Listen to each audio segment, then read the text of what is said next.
once again to another edition of Good Books Radio. I'm your host this week, Dr. John Cook, and with me today is W. Bruce Cameron. He has written a book that didn't make our list of the top 10 books for Christmas gifts, but it ought to. This is something I just came across. The title is The Dogs of Christmas, a novel by W. Bruce Cameron. Now, Bruce is a New York Times and USA Today best-selling author. A Dog's Purpose, A Dog's Journey, and 8 Simple Rules for Dating My Teenage Daughter, which turned into an ABC TV series. He lives in California, and you can visit him on the web at www.brucecameron.com. Bruce, welcome to the program. Thank you very much for having me. This is a super story, and I was hooked immediately because I too, am a dog lover. The main character, Josh Michaels, is living his computer geek nerd life on the side of the mountain. And then one of his neighbors, who barely knows his name, comes and says, "You got to help me. You got to take my dog. I've got to go to France to help my brother." Let's talk a little bit about that sequence and what happens there for poor Josh. Yeah, this guy Josh has gotten to be something of a hermit. I mean, he lives his life communicating to people through his computer, and that has made him feel like he's got a social life, but he doesn't, and his girlfriend has dumped him. So he's really alone, and another piece of information we find out is that he's never had a dog, which would really help this guy, frankly, because, you know, he needs to get out. This neighbor shows up, and this neighbor shows up with this wild story about how he's got to go to France, where things are absolutely crazy, and he doesn't have time to talk. He's just got to dump this dog on him, on Josh. The dog is not only a dog; it's a pregnant dog. So Josh is like, you cannot leave this dog with me. And the neighbor says, you know, I've got to go. I've got to go to France. It's like Canada times 1,000, he says. Mm-hmm. And with that, Josh is left with this dog, who's a lot more pregnant than he realizes. It's a very pregnant dog, yeah. And there's something the vet told him about when the temperature gets around 100, it's 24 hours before. Yeah, you're supposed to be taking your temperature of a dog when it's about to give birth, and when the temperature suddenly changes to that temperature, that means birth is imminent, mm-hmm. and you should build your dog box because here come the puppies. Mm-hmm. So turns out that he's not going to get to, he tries everything since he doesn't know about dogs. He's not that he wants to be irresponsible, but Josh wants somebody who knows what they're doing to take care of him. So he wants to see if the vet will take him, and the vet will only take him if they're medically ill. And they want to see if the shelter will take them, but the shelter, they wouldn't last. Right. Shelter can't take them because they don't have the manpower to sit there with puppies in their laps giving a bottle feed all day long. Mm-hmm. Yeah. It takes a lactating female or the puppies won't make it. And so this lactating female goes to the vet, and unfortunately, because of the bum that passed her off to Josh, not giving her nutritious food, she had a bunch of stillborn puppies. Yes. Yeah, it's sad. Yeah, it is. And yet, she still gets a chance to be a mom. That's right. Through another odd coincidence, something that happens which happened to my dog in real life, which is that some person drops off a box of puppies at the vet's office. In this case, putting them in Josh's truck, perhaps thinking that Josh's truck was the vet's truck.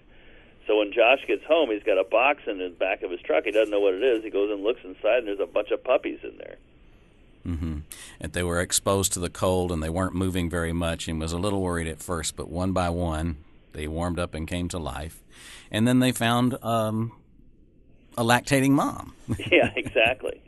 In fact, the mom moves in where Josh wouldn't know to do this. The mom just grabs the puppies and pulls them up against her side and starts nursing the puppies, just as she instinctively would do with her own puppies, but her own puppies, of course, didn't make it. So she has a litter of puppies anyway. Mm-hmm. And throughout the book, you see your love as an author and the love of dogs that people seem to have. The lady at the vet getting compassionate. This poor guy has these puppies he wasn't expecting, and various people just sort of warm up to him as a result of his having dogs, which is something Josh never thought about, I think, before this. Yeah, although friction hits when he calls the shelter and says, "Hey, I want to get rid of these puppies," he thinks he's doing the responsible thing. But he is really just sort of thrusting his problem at the shelter. Once the woman at the shelter explains to him, no, it really you have to take care of them because it takes a lactating female. Once Josh gets it, of course, he's a good guy, so he says, "Oh, I didn't know that I was in essence saying that you were going to have to euthanize a box full of puppies." But he starts off with a lot of friction with this woman at the shelter, which is interesting because as soon as he sees her, he starts thinking about getting a girlfriend again because she's quite attractive. And, I wish my life worked out as nicely as Josh's, but but that said, it really is interesting that this woman from the shelter just happens into his life, and once she realizes he's not trying to dump his responsibility, he just is afraid he won't do it well, and kind of helps him, gives him some guidance on how to care for puppies and so on. Yeah, Josh doesn't realize because he's never had a dog before. The dogs are pretty resilient creatures. They're pretty tolerant creatures. They can put up with a lot. Now, not that he would ever mistreat them, but he's terrified that he might do something bad. He just doesn't know, and like anybody, he's a little freaked out at the responsibility. With the help of this woman from the animal shelter, he very quickly, his life completely changes, and these dogs become his family, become kind of the family that he needs, since his own family is sort of scattered to the winds and he doesn't really seem to have any kind of close relationships in his life. And now suddenly he's got this really interdependent relationship with these dogs, and it really opens his heart. Yeah, and I think that's the beauty of the story, of the connection with them. Let's talk about the fact that his family was scattered. I mean, he was sort of a social isolate. He was I said computer geek because that's what he did. He did consulting work, technical work for computers, and actually had a blow up where he lost a contract during this whole event with the dogs. Yeah, there's a sort of a subplot of in the Dogs of Christmas of Josh's job and things not going well, and he winds up sort of having to make a choice between being taking care of the dogs or trying to fix a situation at work, and he kind of picks the dogs. I mean, that was the one of the messages I think that would emerge from the Dogs of Christmas would be something along the lines of, do we rescue dogs or do they rescue us? I think as you follow Josh's life, you realize that these puppies and this mother dog have really saved him. Mm-hmm. So we got this subplot of his job. We've also got Kerri, the woman from the shelter, who even when he forgets to call her, she calls him. So she's showing interest in him as well. Yeah, I mean, but isn't it interesting how in the Dogs of Christmas it's not a straightforward boy meets girl, boy gets girl thing by any means. It's really difficult for Josh. He's awkward. I would say the woman, once she warms to him and realizes that he's a decent guy, she starts giving him definitely strong, receptive signals, and yet he just seems to screw it up every time he makes a move. So that's Josh. I mean, he's a good guy, but he's a little socially awkward. And another case of his unusual pattern, I think, is when he thought about naming the 5 puppies that he had, he put them on a spreadsheet, and he looked at, name and gender and then a description of how they were personality-wise, so he would keep them straight.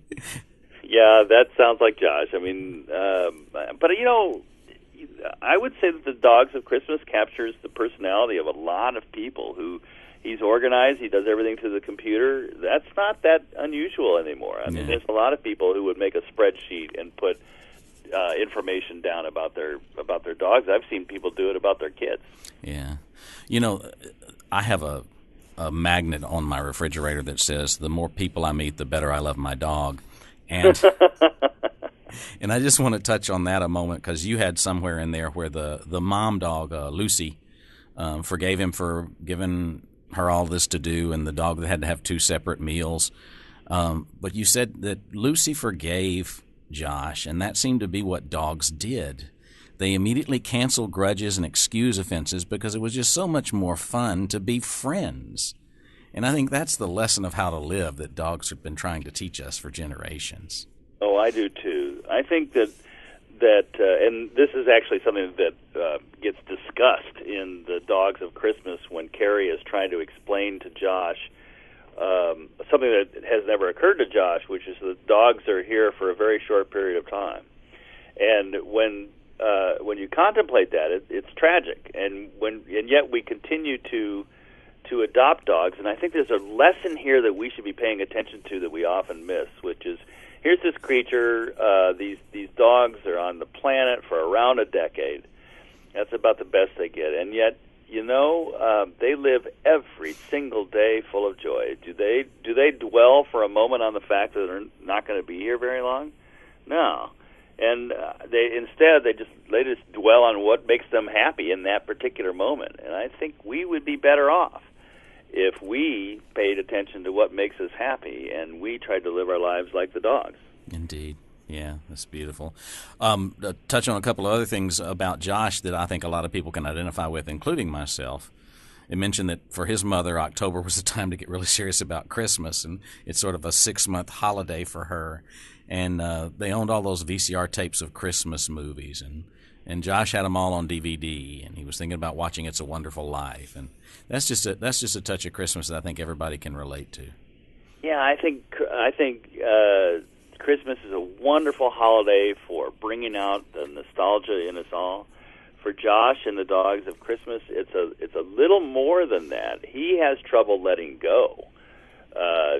Josh, one of the ironies of this book is that Josh gets a bunch of puppies, and then he's going to have to learn to let them go to other families. Mm-hmm. This doesn't come naturally to this guy. This guy doesn't even like to let go of old socks. Yeah. He is really hypersensitive to losing things, and we find out why when we get into his life history. It's kind of explained why Josh is this way. But one of the things about the Dogs of Christmas is that it sort of teaches the lesson of sharing the joy, sharing the puppies with other people is just part of the journey. Mm-hmm. So let's see, a couple more things happen. Well, one of them that brings it home that Josh needed to connect with dogs is he takes them somewhere he's going in the truck, and all these women are oohing and eyeing, looking at the puppies, and he realizes. Yeah, it never occurred to him that puppies might be a babe magnet, mm-hmm. and this is of interest to Josh, who is a single man who has also been without a girlfriend for quite some time. It suddenly occurs to him that there's more than one upside to having these puppies. Mm-hmm. And he really connects with them at every level when they're growing up. When they first had to just be breastfed and couldn't do much else and their eyes weren't open, that was one thing. But then when they were able to move around more, he built a box for them, and then he let them out on the lawn, and they crawled all over him. It's just typical of the various stages of puppies bonding with you. Yeah, that's actually one of my favorite scenes in the Dogs of Christmas, because it happened to me. My parents would, when I was growing up, they would breed Labradors, and so we would have these Labrador puppies. And one day I went out into the yard. It was a beautiful day, and I just lay in the grass and looked at the sun, and I had just tipped the box and let the dogs. They were just barely ambulatory. They could move a little bit, and I was lying there looking at the clouds and letting them, just sort of squeak and roll around in the grass. And all of a sudden, I felt this little nose, and this dog had this little puppy. I don't know how old, maybe 3-4 weeks old, had come squirming across the grass to be with me, and then I looked, and there they were in single file, all of them coming to me, and I pulled all of them up onto my chest, and mm-hmm. that's what happened with Josh, as he falls asleep with a pile of puppies on his chest mm-hmm. in a beautiful, beautiful fall day in the Rocky Mountains. So he even gets to come full cycle around for some of his past to come back to see him again. Was it Amanda that came back to see him near the end, right? Yeah, this girl, Amanda, the love of his life, and she left him, and he's really still carrying a torch for her, and then he he has a couple conversations with her, and she shows up at a very inopportune time in Josh's life. And how Josh handles that is probably one of the climactic moments of the book. Mm-hmm. Okay, we've got love, we've got romance, we got puppies. What else should we mention about for why this is one of the best possible selections for a good Christmas gift this year? Yeah, I love that. Well, it is a book. I don't want to be a plot spoiler, but the dog doesn't die at the end. So many books like Marley and Me. You love Marley, is a great dog, and at the end you dig a hole and you put Marley in it. That doesn't happen in this book.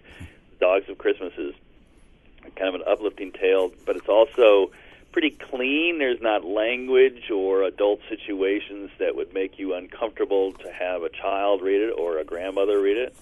So, in my opinion, it makes for kind of a great stocking stuffer book. And you just look at the puppy on the cover, and you know it's a winner already. Mm-hmm. So, the reason I think it makes such a great Christmas book is it's got a pretty low price point. You can get it at Target, and you can get it at bookstores, and it just makes for such an easy give. Mm-hmm. I really am happy with how the puppy came out on the cover of the Dogs of Christmas. It is such a cute puppy. Yeah, that is a great face, and the Santa Claus hat on top. Yeah, exactly. Look for the book with the puppy with wearing the Santa Claus hat. Okay. Now, reading your bio, I see that sometimes your books get turned into television programs. Yeah, I've had.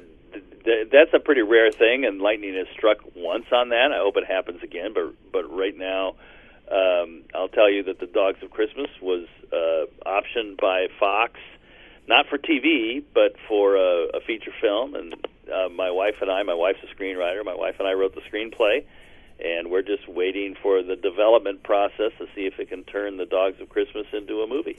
That'll be another DVD that should be in everyone's collection. That's what I would hope. I would hope it would be a perennial watch for anybody who, let's watch that dog movie. What was the name of that? Oh, The Dogs of Christmas. Let's watch The Dogs of Christmas this Christmas. Yeah.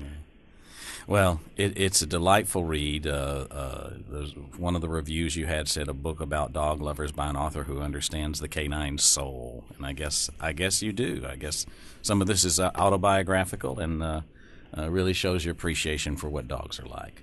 I try to hit that because I'm the dog book guy now. I've been writing dog books for a while, books featuring dogs on the cover and inside, and I don't mind it. Dogs are optimistic, they're fun, they're happy. I don't mind having that as my main character. That's a great place to start a book, and then to have the intersection of such a happy character and characters with the Dogs of Christmas being, Christmas, holiday, romance, love. I feel like it's just a happy book, and that's me. I'm a happy person, so I like having the ability to put that down on paper and have people hopefully share the story. Mm-hmm. A couple of themes in there that I'd love to touch on. One of them is the romantic comparison here. We've got Kerri, this effervescent person that he met through calling the shelter, and then we've got Amanda, who was the love of his life and left him for somebody else and came back. What do you hold as the main theme there of that love triangle, I guess, for one of them? Yeah, Amanda's kind of this sultry, smoky, mysterious, but very self-indulgent, self-involved woman. And we're not sure why she left Josh, and we're not sure why she's back. She seems to do things for Amanda, by Amanda, and about Amanda. Kerri works in animal rescue. Her whole life is devoted to helping these little creatures survive. She's a completely different person, utterly selfless compared to Amanda. Amanda probably is a looker. I would say when we cast the movie, she'll be played by somebody very attractive. But, there's more to life than that. And Josh, when he has to make a decision, I think we can bank on him making the right one because his heart has been completely changed by the Dogs of Christmas. When they came into his life, they made him into a different person. Okay, and one last theme. You want to make it clear that anybody can adopt a dog of any breed through animal rescue. Well, that's right. I mean, I grew up, we would buy dogs, we would buy Labradors from breeders because we thought that's what you had to do. But it turns out, if you want Labradors, my parents only want Labradors. But if you want Labradors, there are Labrador rescue groups that will find you the Labrador that you want. In fact, that's how my parents got their last few Labradors, was through animal rescue. So that's the secret that I'm hoping gets out there. There are purebreds if you're into that. Although I will caution you to keep your mind and heart open, because a mixed breed dog, it's like my dog Tucker, I have no idea what in the world came together to make this dog, but he's a real treasure. What a character he is, and so much fun. I would just say to anybody, breeds are great, and I've had some breeds that have been wonderful, but I've also had mixed breed dogs, and they're just as fun too. So, yeah, really consider a shelter pet. That would be wonderful for you and wonderful for the animal as well. Mm-hmm. Wonderful. Okay. We've been talking with Bruce Cameron, who's the author of The Dogs of Christmas, a novel that you should get. Again, I tell you, although we did our top 10 books for Christmas gifts, I'm adding this one as number 11 to the list of books we recommend that you get as gifts for your friends. And I also want to remind you that if you don't hear our broadcast on NPR 88 FM the 4 times a week that we're on, you can also catch up with us on YouTube, on the search engine on YouTube. Just go to Good Books Radio, Strong and Cook, and you'll find most of our recent programs posted there. I'm your host, Dr. John Cook. Thanks for listening. We're a little bit short on our program this morning interviewing the author of The Dogs of Christmas, but that allows us to extend the program by offering you a special Christmas gift. This is courtesy of the University of Texas at Brownsville. On our UTB EDU website, we have a video of this, but we're going to offer the audio. Dr. Strong and I are recommending the top 10 books that make great Christmas gifts this year. So without further ado, our top 10 for 2014.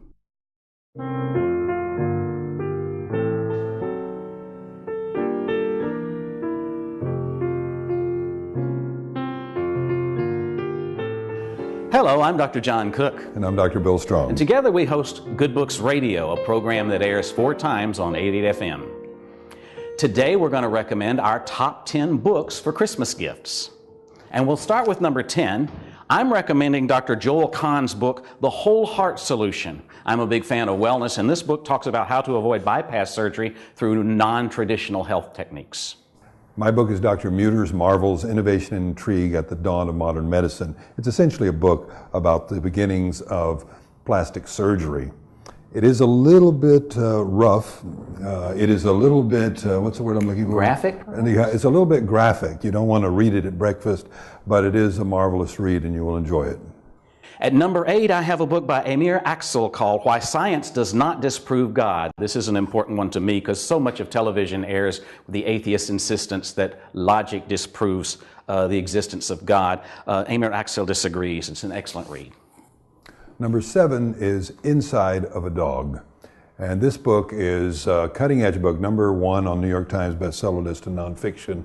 And it looks at what a dog knows based upon the cutting-edge science of our time. A very fascinating read to understand what your dog knows about you.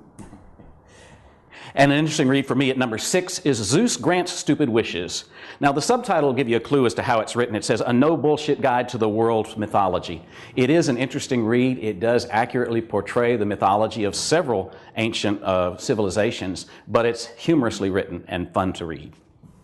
Number 5 is a book called U.S. Marshals, and it's written by Mike Earp, who is the great-grandson of Wyatt Earp, which makes it particularly interesting because you would think he would have a inside scoop on the history of U.S. Marshals.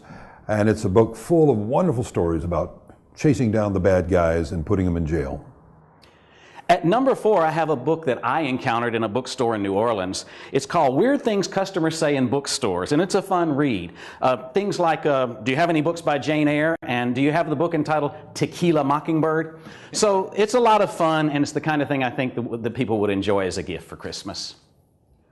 Number 3 is If You Give a Mouse an iPhone. And this book is essentially a look, it's kind of a children's book really, but it's good for big kids too. And it's a kind of look at how technology is helping us to miss the most important thing in life, which is our life. And at number 2 is A Spiritual Guide to Self-Help by Shanhana Dattagupta. And the title is You Are Michelangelo and You Are David. You are the sculptor and you are the sculpted. It is a fascinating read. It's a book you can't put down. And number 1 is Survive. It is written by Survivor Man from the TV show Survivor Man, which I'm sure you're familiar with. And he essentially explains how to get out alive from any situation in which you are stranded, whether the Kalahari Desert or the Rocky Mountains. It's a great read, even if you're a couch explorer. It's well worth your time. We hope you've enjoyed our recommendations, and we look forward to a good holiday season for you. Merry Christmas.